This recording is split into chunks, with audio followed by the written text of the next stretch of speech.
Aqui estamos com a posição aberta. A primeira posição que a gente vai falar sobre agora, a questão de grande diagonal, de melhoramento do bispo. Não agora tanto de troca, mas a questão de você melhorar. E temos aqui uma posição bem interessante. Nós estamos de brancas. E eu quero que você me fale qual lance você faria com o bispo de C1 nesse momento aqui. Então vou aqui abrir para você o nosso timer, para você pensar como que você melhoraria o seu bispo nessa posição aqui. Tem vários planos, vários lances naturais, porém tem um plano aqui que é bem forte, que vai te mostrar uma ideia bem interessante, levando em conta os conceitos que a gente viu até aqui.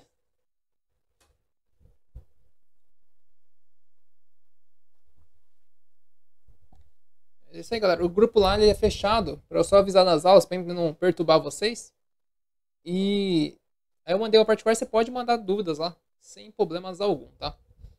E agora a gente vai estudar essa posição aqui. É a nossa parte 3 da aula de hoje. Depois da parte 3 a gente vai fazer o nosso sorteio do nosso jogo de peça aí fornecido pelo Marenove. Deixa eu ver quantas pessoas estão participando do sorteio aqui. Curioso aqui para ver como que tá. Tem 44 pessoas, 45 agora participando do sorteio. Vai ser acirrado essa disputa aí. Vai ser bem acirrada. Deixa eu tirar o timer aqui. E agora, por onde você desenvolveria o seu bispo aí de casas brancas na posição? Eu acredito que vai vir muitas respostas com desenvolvimento natural. Seria bispo F4, bispo G5, bispo E3. Geralmente, a gente tem essa tendência do desenvolvimento natural do bispo. Porém, a gente tem que pensar de um jeito um pouquinho diferente agora. O bispo, ele tem várias ideias. A Maria mandando bispo E3, bispo G5. Não é lance ruim fazer bispo G5 e bispo F4, E3, tá? É lances naturais. Porém, tem uma ideia aqui mais bacana, que é o seguinte. Nosso adversário está aqui na ala do rei. E a diagonal principal, ela está aberta. Então, se a diagonal principal está aberta e as ações estão na ala do rei, eu não preciso jogar com o bispo G5. Eu posso jogar com uma ideia um pouco diferente, que a ideia que acho que o Paulo mandou ali. Ó. Bispo joga B3, depois jogou aqui torre F8, bispo B2. E qual que é a ideia desse lance? A ideia é a seguinte, o bispo está melhor em B2 do que em G5, ou F4, ou E3. A ideia é que aqui na grande diagonal, ele vai exercer uma pressão maior, e uma pressão direta no roque. Você tem sempre que considerar, quando a grande diagonal está aberta, ou você tem ideia de abrir ela, é interessante que você use ao seu favor. Então, essa é uma ideia bem interessante, uma ideia bem válida, pensando em melhoramento de bispo. Então, toda vez que tem um bispo, uma posição aberta, a diagonal está totalmente livre, e, claro, está apontando para o roque, né? Caso fosse um fianqueto aqui, talvez, por exemplo, não faria tanto sentido. Mas nessa posição faria bastante sentido. Aqui seguiu com o bispo F8. Só um detalhe aqui na posição, né? Lances como cavalo G4, né? Para tentar fazer uma oposição aqui ao bispo. Tem um lance bem forte que é o cavalo D5. E esse lance aqui, ele, além de ameaçar mate, ameaça capturar o bispo adversário. Então não é tão simples assim para o jogador de pretas pegar a grande diagonal e fazer essa oposição aqui, tentando atrapalhar, tipo assim, disputar a grande diagonal também. Então aqui jogou bispo F8, torre de AD1, dama C6, torre aqui de F1, aqui com A6, lance natural de desenvolvimento F3, torre de AD8, e aqui jogou rei H1. Esse lance aqui eu acho legal de comentar com você. Esse rei H1 é um lance muito, muito interessante. Parece que não está fazendo nada, né? Parece que está defendendo de uma possível cravada aqui. Mas, galera, toda vez que você pega um lance de rei sutil aqui na posição, você tem que pensar que o rei abriu uma casa aqui. E quando o rei abre uma casa, pode construir um plano de ataque. O plano não aconteceu em seguida agora. Mas qual que é a ideia? Além de sair da cravada, ele abriu uma casa para a torre. E aqui nós temos uma ideia de ataque bem forte na posição. Então, toma cuidado quando o adversário faz um lancinho de rei aqui, joga o rei pro lado, você fala assim, nossa, passou a vez pra mim aqui, né? Às vezes ele tá planejando um baita de um ataque, tá? E faz sentido atacar nessa posição. Se a gente for fazer uma avaliação da posição, eu considero o rei das brancas mais seguro que o das pretas. Porque nas pretas eu vejo que vai chegar cavalo, vai chegar peão, vai chegar torre, dama, bispo. Por mais que o rei esteja um pouquinho mais exposto das brancas, as peças chegam nas pretas. Mas agora as peças das pretas não chegam nas brancas. Isso é um ponto bem interessante quando a gente avalia a posição, vê a segurança dos reis e vê a atividade das peças. Isso indica que a gente tem que atacar mesmo. É o que o jogador fez. E aqui dama D7. Jogo cavalo E2. Lance interessante, passando o cavalo por F4 e também abrindo a diagonal. Veio torre E6, que foi um lance ruim na posição, porque as brancas já queriam fazer cavalo F4. Então fez cavalo F4. Torre de E8 e G4. E dessa forma aqui a posição começa a se abrir. Fica boa aqui para o jogador de brancas. Aqui jogou H6, porque está com a ameaça de jogar G5. E esse cavalo não vai ter casas. Então, esse cavalo não vai poder ir para H5, nem para H7, nem para E4, D5, G4. Então, jogou aqui H6 para criar uma casa para o cavalo e evitar o G5. E torre G1, lance que a gente já estava comentando antes. E o rei jogou para o lado para abrir essa casa para a torre também. E que as brancas foi melhorando aos pouquinhos. Foi desenvolvendo peças, trazendo peça para o ataque. Agora já vê que tem ameaça de cavalo por G7. Se bispo captura, dama mate. Vê aqui C5, dama C3, F6 e jogou aqui um H4. E agora a posição das brancas tá bem confortável, assim, tá bem interessante. Você vê que já criou várias casas fracas aqui na posição. Casa fraca, quem não conhece, é quando o peão não pode mais defender a casa. Você vê que tá um belo de um queijo suíço aqui a posição das pretas. E foi melhorando aos pouquinhos aqui. Jogou torre 5, jogou torre G2. Um lance interessante esse torre G2. Porque eu posso jogar torre G1 e atacar por aqui. Ou posso jogar torre D2 e atacar por aqui. É um lance aí que causa um pouquinho de dúvida no adversário. Torre G6, cavalo F4. Veio com o dama F7 e jogou torre D2. Aqui veio torre E8. A3. Bispo E7. Jogou torre D3. Jogando assim bem aos pouquinhos aqui. Logo jogou cavalo D5 aqui na posição. E aqui a posição já está próxima de ficar ganho aqui. Basta ele tentar abrir um pouquinho mais a posição. Lances como G5 talvez pode ser considerado futuramente para entrar com a dama. Lances do cavalo infiltrando aqui para tentar ganhar algum peão é possível também. Na partida o jogador fez dama E6, que eu achei um pouco estranho. Que leva o duplo, na realidade. E depois que seguiu aqui com dama F7, ele poderia simplesmente tomar a torre e ganhar a partida. Mas ele quis ganhar o peão aqui e seguir a partida e ganhou. A partida tem mais 30 lances aqui na frente ainda. Eu vou deixar só na base para quem quiser ver como o jogador converteu e tudo mais. Porém, um ponto importante que eu queria mostrar para você, a ideia que os grandes mestres usam nas partidas é essa aqui. Se você tem uma diagonal principal livre, disponível, aberta para você, você tem que pegar ela e utilizar. Tem que pegar ela e aproveitar. Então, e se tiver algum momento que o adversário consiga disputar ela com você, você tem que fazer lances que busquem evitar essa ideia. Certo. A defesa dele lá foi meio complicada, né? Não tem muito o que fazer. E as brancas vão melhorando aos pouquinhos e ficando até o momento de ficar ganhas aí na posição. Então considere sempre, galera, se tiver a grande diagonal, ela é importante pro seu jogo, tá? Então, principalmente quando ela tá atuando com uma ideia de ataque. Eu vou mostrar uma outra posição. Essa aqui vai parecer um pouco estranha para você, talvez. Mas já é um final de jogo. Estamos aí com o mestre Efmenko, aí, se não me engano é o mestre russo. E 2.600 é um rating alto. E ele tá numa posição aqui de brancas, com um bispo que joga bem melhor que o cavalo. O bispo tá com mais mobilidade. Mas, o que a gente tem que levar em consideração aqui é o seguinte. Nessa posição, a gente tem que ver por onde que o nosso bispo pode jogar. E aqui tem uma ideia muito interessante, a gente tem que avaliar muito a estrutura de peões. Então, vou deixar aqui você um minutinho para você pensar como que pode melhorar essa posição o jogador de brancas. Tem que tomar muito cuidado, porque a posição diz muito que tem que jogar pela ala do rei, mas tem um detalhe importante que não é para jogar pela ala do rei aqui.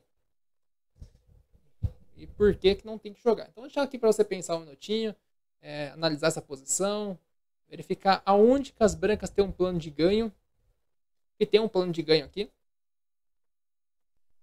e por que não jogar pela ala do rei? Várias perguntinhas. Opa, Nelson, eu que agradeço vocês aí estar acompanhando sempre firme e forte, aí desde a primeira aula ao vivo, né? A gente começava, eu fico muito feliz, tem bastante gente acompanhando hoje. Se a galera veio pelo sorteio, espero que goste da aula e venha mais vezes. E daqui a pouquinho a gente tem o nosso sorteio também. Mas, por enquanto, a gente vai fazer nosso conteúdo aí, já que foi um prêmio aí do grande amigo Fernando Marenov que mandou pra mim. Ele falou assim que ele gosta das aulas aqui, que queria dar um presente pra galera que acompanha. Então, espero em breve ter mais novidades aí pra vocês. Bom, vamos avaliar a posição, galera. Primeira coisa. Os reis estão seguros. Os dois reis estão seguros. A gente vai ver o material. Ele está igual na posição. O material está interessante. A gente vê também que a estrutura de peões tem um detalhe. A nossa estrutura aqui está melhor. Ele tem um peão isolado em C e um peão isolado em A. Então, e além disso, ele está com 3 ilhas de peões. O que é a ilha de peões? É quando os peões estão separados. Então ele tem 3 separações, enquanto a gente tem 2. Então por que isso é importante? A gente viu que a estrutura de peões dele está pior. A estrutura de peões está pior para quem está de pretas. E com isso, e pior ainda na ala da dama. Então o que acontece? Nessa posição, a gente não pode querer atacar pela ala do rei. Por quê? Se a gente for atacar pela ala do rei, tem 2 problemas aqui na posição. O que acontece é o seguinte. Se eu atacar pela ala do rei, primeiro que eu vou abrir muito a posição do meu rei. Vou expor ele em jogo. Esse é o primeiro problema. O segundo problema é que eu tô com 3 peões na ala do rei. Ele tá com 4. Então a chance de eu conseguir fazer alguma coisa aqui vai ser duro. Pode ter falado assim, André, mas existe o ataque da minoria. Existe, mas eu não vou fazer ele onde está meu rei. Eu vou fazer ele num lugar onde estaria minha dama, né? Outras peças. Na ala da dama, por exemplo, se fosse o caso. Não adianta fazer um ataque da minoria abrindo meu rei na posição. Não faz sentido isso aí. Porque ele vai abrir mais na posição do que eu abrir do meu adversário. Então não tem por que eu fazer isso. E aqui que acontece? A ideia é a gente atacar pela ala da dama. E a nossa grande diagonal aqui está disponível. Você pode falar assim, mas as ações estão aí o rei está na ala do rei. Mas a nossa vantagem está na ala da dama. Eu quero gerar um peão passado.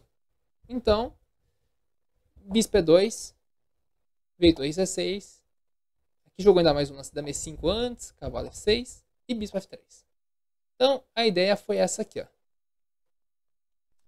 Eu vou trazer o bispo para a grande diagonal para apoiar a nossa vantagem na ala da dama. Porque o bispo aqui em C4, ele fica batendo nessa barreira. E eu não vou conseguir fazer algo muito grande aqui, porque eu tô com um bispo pior que o do meu adversário. Pior na ala do rei, né? Esse é um tema interessante. Opa, Gilvan, muito obrigado. Gilvan é professor de xadrez também. Muito obrigado aí por acompanhar. Valeu também, Arlindo. Valeu, Carlos. Vamos lá. Então, galera, o que acontece é o seguinte. Jogamos aqui bispo F3. E agora a gente tem um plano muito, muito legal nessa posição. O lance A6, assim que vocês falaram, tem um problema, que é o seguinte. Se eu jogar aqui para fixar a debilidade, meu peão... Primeiro que eu não tenho bispo de casas pretas aqui, né? Se eu jogar o lance aqui, por exemplo, eu vou fixar a debilidade, porém eu vou fixar meu peão numa casa preta. Isso aqui pode ser um problema futuramente. E eu vou abrir essa casa para o cavalo. Então eu posso criar alguns problemas de jogo jogando a 5 cedo. Aqui é melhor eu tentar progredir com meus peões juntos até eu conseguir gerar um peão passado. Mas não... Esse aqui eu vou debilitar meu peão. Eu vou ter um problema para ficar cuidando, que não é o ideal agora. Eu vou ter que ficar cuidando desse peão ruim, por exemplo. Vamos para jogar aqui. Esse aí já pode pensar em lance como dama C7 para trocar dama. Ou ele pode pensar em jogar o cavalo para cá. Eu acho que você vai acabar ficando com um ponto aí para cuidar na posição. E agora a ideia não é tanto ter cuidar de algo aí. Deixa eu tirar o A5 aqui. Aqui na posição ameaçou a torre, jogou torre C7. E agora quando a torre sai aqui da posição, ele abriu uma casa boa para nossa torre, que é a torre D6. E agora você vê que a posição começa a fazer sentido. A gente está melhorando aos pouquinhos. Nossa posição está evoluindo. E aqui jogou cavalo D7. Ameaçando nossa dama. Lança aqui dama C3. Pressionando o peão. Lance ok. Veio aqui C4. E agora, esse peão de C4 é um peão um pouco envenenado. Vamos dizer assim. Eu não posso tomar esse peão. Que ele vai tomar aqui com torre.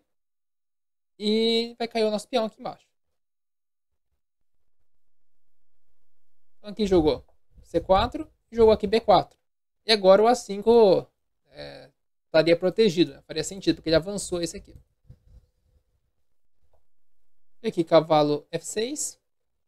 E aqui ele fez um lance interessante, que é o dama D4. Que agora cria ameaça de torre D8, ganhando a dama. E aqui teria que voltar o cavalo para cá. E se voltar o cavalo, a gente continua progredindo aos pouquinhos nossa posição pela ala da dama. Aqui jogou torre D7.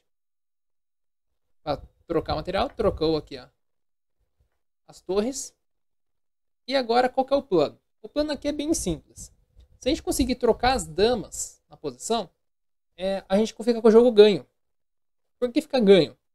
Porque esse bispo ele está na grande diagonal sozinho. Eu vou conseguir gerar um peão passado com facilidade. E o meu rei está muito próximo de chegar aqui em C4. Então assim, eu tenho muita vantagem na posição para ganhar. Então aqui na posição, ele jogou o lance dama D6. Com a ideia de trocar as damas mesmo na posição.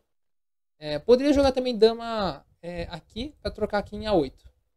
Mas ele jogou dama D6 para jogar dama C6 e dama 8. Depois que trocar, fica bem claro aí por que ficou ganho a posição. Dama C6. Dama D8. Dama 8. E aqui trocou a posição. Aí chegou uma posição de um bispo bom contra um cavalo mau. Não sei se o cavalo está super mal, né? Mas ele vai ter que ficar defensivo. Aqui eu já estou ameaçando bispo B7 para ganhar um peão. Então, veio aqui cavalo E8. Bispo B7. E cavalo C7. Para defender o peão.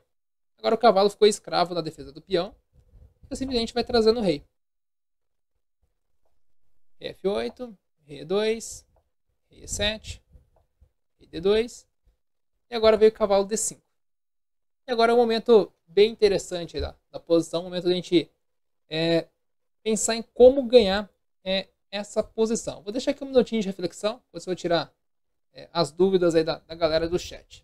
Então jogam as brancas aí, tem um plano de ganho muito interessante. Anselmo, sobre aberturas com fianqueto ajudam? Depende. É uma abertura. Geralmente quando joga fianqueto, você fica em uma posição mais sólida, né? É uma ideia boa para desenvolver o bispo, deixar o rei seguro. Porém, não adianta você fazer 2 fianquetos a posição.